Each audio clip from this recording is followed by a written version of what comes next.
അത് അവനാണ് mister driver. എന്ത്? അത് ഞാനല്ലായിരുന്നു. അവിടെ ഇരിക്കുക പീറ്റർ.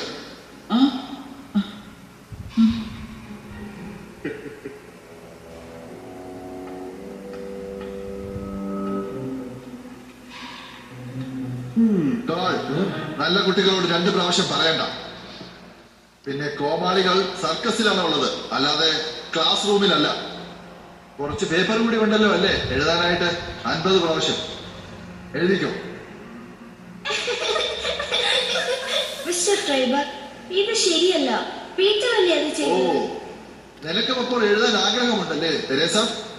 ഇല്ല മിസ്റ്റർ ഡ്രൈവർ. നീ അത് പീറ്ററിന്റെ തലയിലാക്കുന്നതിന് മുൻപ് ആലോചിക്കേണ്ടതായിരുന്നു. 50 പ്രാവശ്യം നീ എഴുതിക്കോ. പക്ഷേ ജീവിതം ഞാൻ ചെയ്യുന്നതിന്റെ ഫലമാണ്. എനിക്ക് എന്നെ മാത്രമാണ് പഴിചാരാനുള്ളത്.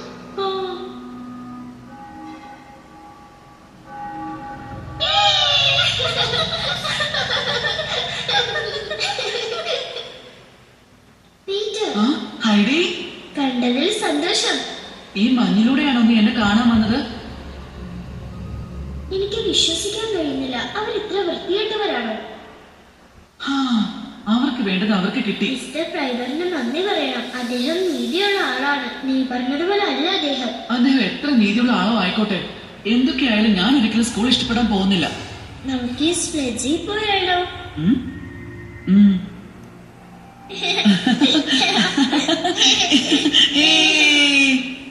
എന്ത് സമാധാനം ഇവിടെ ഇപ്പോ. അപ്പോ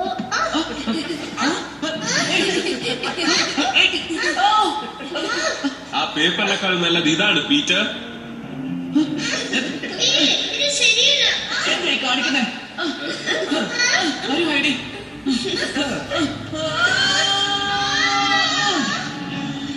നിങ്ങൾ വരൂ. അവർ പോകുന്ന വഴി അവസാനിക്കുന്നിട എനിക്കറിയാം.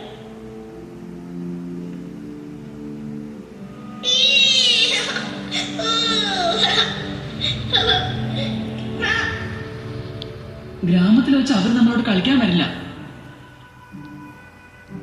നിനക്കറിയാമായിരുന്നു ഇത് മുത്തശ്ശന്റെ വീടായിരുന്നു? തീർച്ചയായും. പിന്നെ നിനക്കറിയോ ഇത് ഭൂതവാസമുള്ള വീടാണ്. ഭൂതവാസമുള്ളതോ? വേണു നിനക്ക് നോക്കാം. നോക്കിയാലോ? എങ്കിൽ ശരി, ഞാനും വരാം. നീ ആദ്യം കയറായിടി.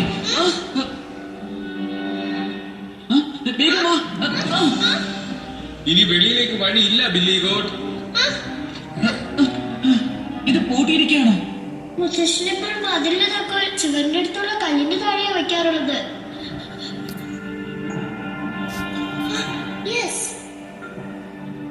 എടാ വൃത്തികെട്ട ബില്ലി ഗോട്ടെ, നീ ഞങ്ങളെ കൊണ്ട് എഴുതിപ്പിച്ചത് കാണിച്ചു തരാം.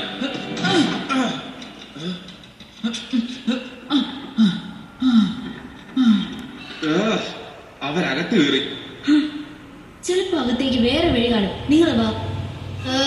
ഞാനിവിടെ നിക്കാം. വേഗം വരൂ വില്യം. പക്ഷേ ആ പ്രേതം, ഞാൻ ഗേറ്റിന്റെ അവിടെ കാത്തിരിക്കാം.